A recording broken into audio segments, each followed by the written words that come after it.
Good morning, church family. It's April 30th, 2020. So glad to see you today. If you didn't get a chance to watch Governor Ducey's press conference yesterday, he did extend the stay-at-home order until May 15th. I'm not sure exactly how that stay-at-home order works in the state of Arizona, since people are out doing all kinds of things. In fact, he did say that they were targeting the opening of dine-in eating in restaurants for May 12th. So I'm not sure exactly how you do dine-in eating and have people staying home at the same time. I assume that's just sort of a round number, the May 15th number. We are looking forward to getting back together, but we're not sure exactly how that's going to work or when it's going to happen yet. I would imagine it's not going to happen certainly before May 10th. May 10th is Mother's Day, and we can't expect that the stay-at-home order will be lifted by that time. Again, we are going based upon governmental guidelines. The CDC is about to release guidelines for churches and places of worship.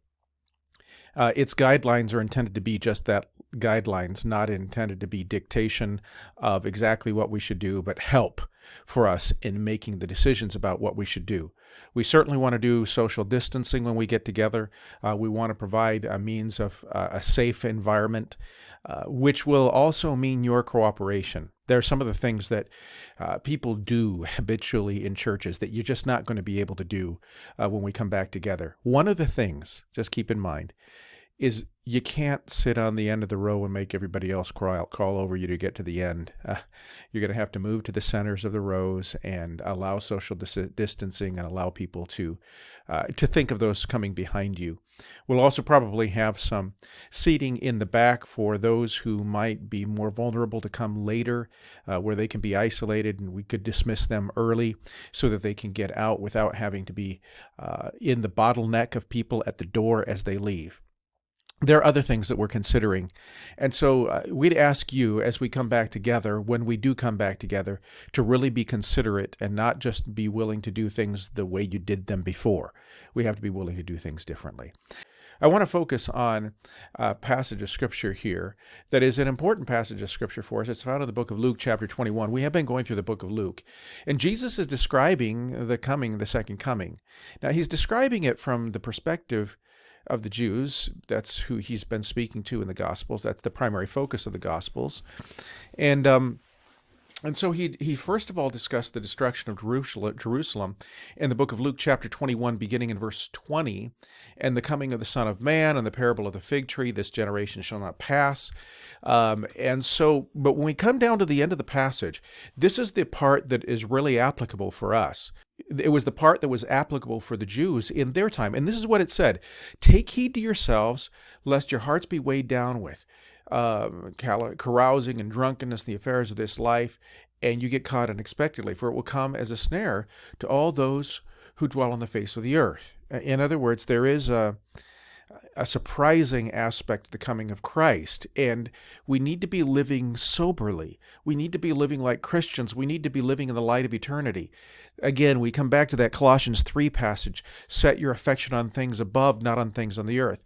Watch, therefore," he says, "and pray always that you may be counted worthy to escape all these things that will come to pass, and to stand before the Son of Man." Now, he does say that there's a possibility of escaping all these things that come to pass. And I think we will see later on in the books of 1st and 2nd Thessalonians, at the beginning of the book of Revelation, that those of us who are part of the church, saved during this church age, will escape those things and be caught up together in the rapture. I think that there are a lot of indications for a pre-tribulational rapture, not just a pre-wrath rapture.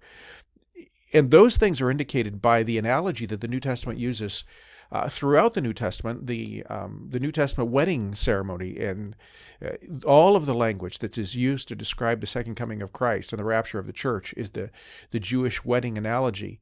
And it just doesn't fit for a pre-wrath rapture. It fits for a pre-tribulational rapture. It is a misnomer to talk about a pre-wrath rapture. The first portion of the tribulation period will be full of the wrath of God.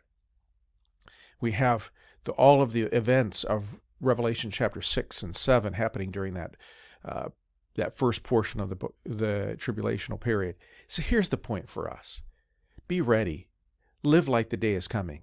Live like today could be the day.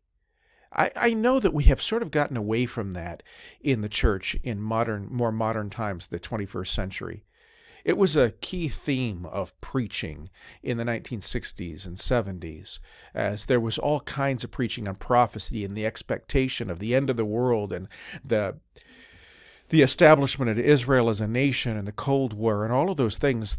We were ready that Jesus could come at any moment. Well, folks, he still could come at any moment. Are you living that way? Or are you living like we're going to live here forever? Live like Jesus is coming. It could be today. God bless. Thank you for joining us, those that did last night in our prayer meeting. We had a sweet time together for an hour just praying. Plan to be with us on Sunday as we worship again together, and we will get together as soon as we possibly can. God bless. Have a great day.